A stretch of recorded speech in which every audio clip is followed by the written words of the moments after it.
శ్రీ గురుభ్యో నమః. మహాగణాధిపతే నమః. శివాయ గురవే నమః. శ్రీ కామేశ్వరదేవి నమః. నేను మీ సోమేశ్వర శర్మ. ముందుగా గోచారం.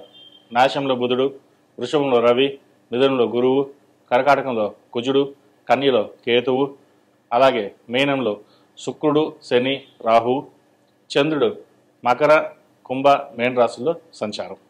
తదుపరి మీన రాశి. మీన రాశి వారికి ఈ వారం చాలా అనుకూలంగా ఉంది.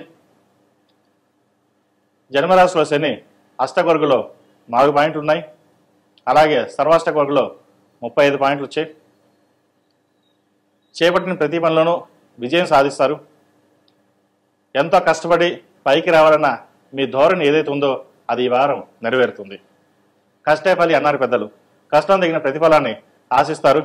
అయితే ఎంత చేసినప్పటికీ బంధువర్గం కావచ్చు, మిత్రవర్గం కావచ్చు, మిమ్మల్ని ఏదో రకంగా ఇబ్బంది పెట్టే విధంగా గోచరిస్తుంది. మీరు మంచికి వెళ్తే చెడు ఎదురు వస్తుంది. జీవితంలో ఇంకెవరితోనే మాట్లాడకూడదు అనే ధోరణి ఏర్పడుతుంది. ఎవరికి ఏ సహాయం చేయకూడదు అనే ధోరణి కూడా ఉంటుంది. ఒకప్పుడు మీరు ఎంతో సహాయం చేసిన వాళ్ళు కూడా మిమ్మల్ని మొహం చాటేయడం, మీకు అవసరానికి ఆదుకోకపోవడం కూడా ఇదొక ఇబ్బందికరమైన వాతావరణం చెప్పవచ్చు. ఎంతో నమ్మి మన అనుకుని మీరు ముందుకు వెళ్తే మిమ్మల్ని అవసరానికి వాడుకుని వదిలేసే రక వాళ్ళు చాలామంది ఉన్నారు.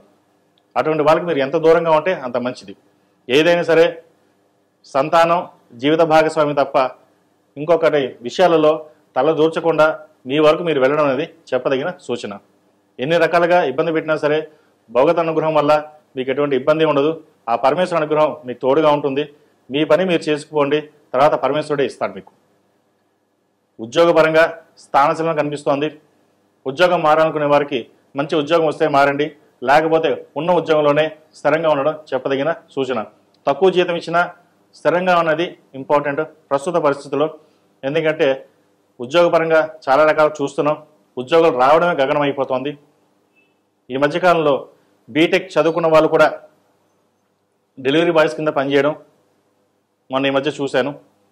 అంత పెద్ద చదువుకుని కూడా ఉద్యోగాలు రాకుండా తల్లిదండ్రులకి భారం లేకుండా మన నిలబడాలి, మన శక్తి మీద మనం నిలబడాలి అనే భావంతో ఉన్నారు.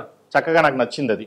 ఎందుకంటే ఒక చదువుకున్న తర్వాత ఉద్యోగం కోసం ఇది రాకపోతే అది, ఈ ఉద్యోగం కాకపోతే ఇంకో ఉద్యోగం, కానీ ఎప్పుడు ఖాళీగా ఉండకూడదు.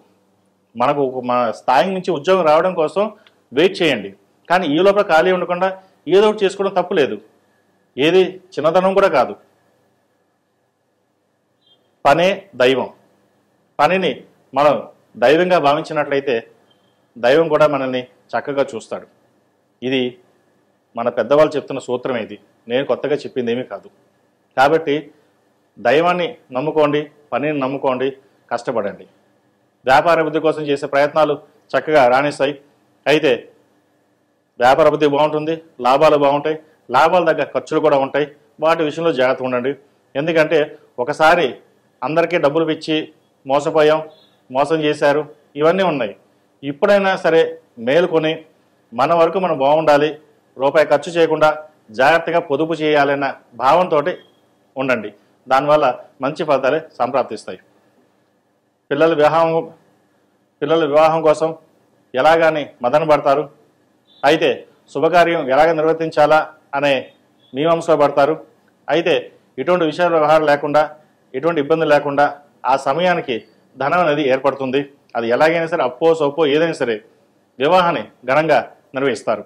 శుభకార్యాల్లో చాలామంది బాగా చేశారు, డబ్బు ఎక్కడి నుంచి వచ్చింది, ఎలా వచ్చింది, డబ్బు నిజంగా ఎక్కువ ఉందేమో అనే భావన కూడా ఏర్పడుతుంది. మీరు అప్పు చేశారనేది ఎవరికి తెలియదు, లోన్ పెట్టారని ఎవరికి తెలియదు, డబ్బు కోసం ఎంత ఇబ్బంది పడుతున్నారో మీకు తెలియదు. కానీ నలుగురిలోనూ మీరు బాగా చేస్తున్నారు అని ఉంటుంది. ఉండనివ్వండి, అదే మంచిది. మనం ఎందుకంటే ఎంత కష్టపడ్డా సరే భగవంతుడు మనకు తోడున్నాడు, ఆయన చూస్తాడు అనే ధోరణి ఉంటుంది. కష్టే ఫలి అన్నారు పెద్దలు. కష్టపడిన దానికి ప్రతి ఒక్కరికి ఫలితం దక్కుతుంది. అది శాస్త్రం. కాబట్టి ఇటువంటి విషయ వ్యవహారాల్లో ఎటువంటి ఇబ్బంది లేకుండా ముందుకు వెళ్ళండి, మంచి ఫలితాలు సంప్రాప్తిస్తాయి. సినీ రంగాల వారికి, కాస్మెటిక్స్, రియల్ ఎస్టేట్, ఆధ్యాత్మికవేత్తలకు, పోలీస్ రంగంలో ఉన్న వారికి, రాజకీయ రంగంలో ఉన్న వారికి, అలాగే సాఫ్ట్వేర్ రంగంలో ఉన్న వారికి, రియల్ ఎస్టేట్ రంగంలో వారికి ఈ వారం చాలా అనుకూలంగా ఉందని చెప్పచ్చు.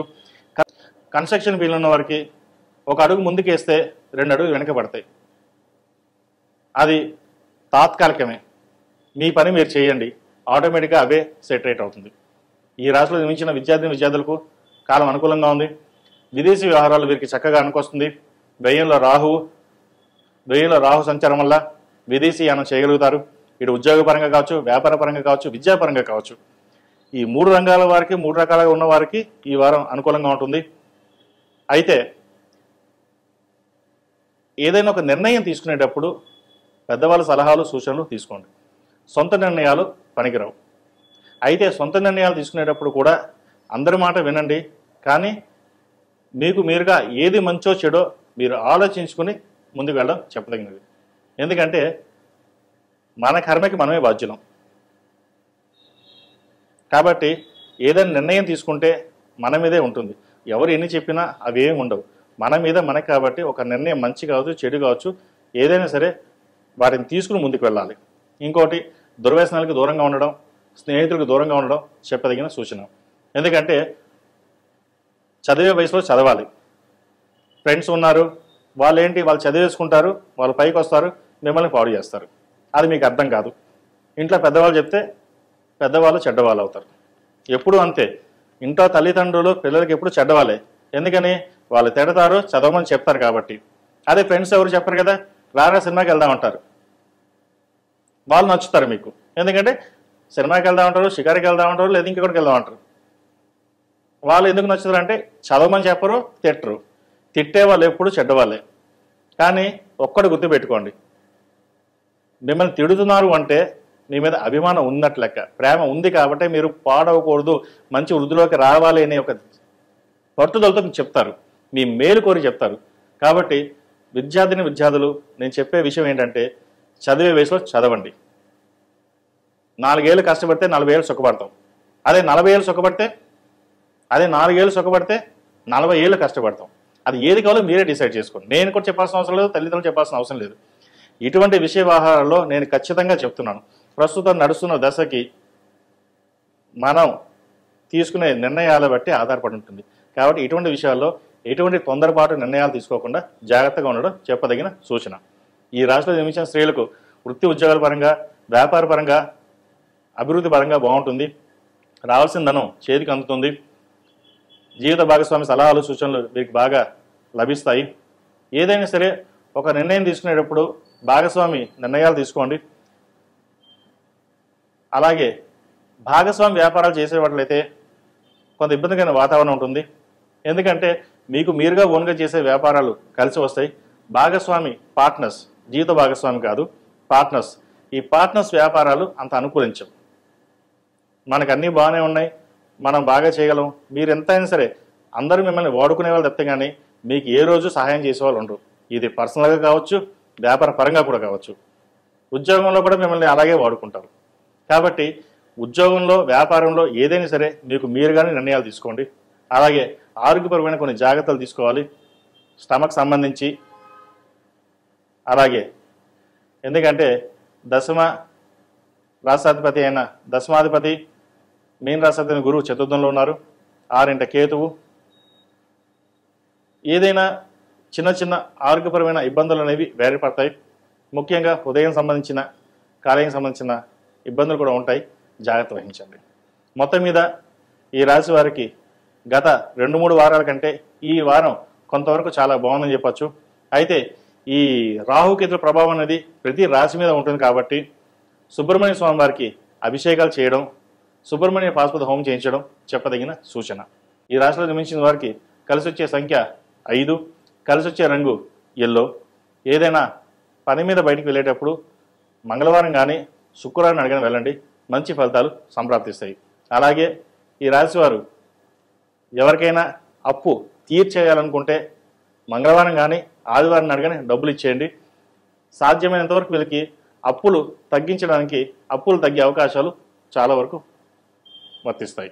సర్వే జన సుఖినో భవంతు, లోక సమస్త సుఖినో భవంతు. ఓం శాంతి శాంతి శాంతి.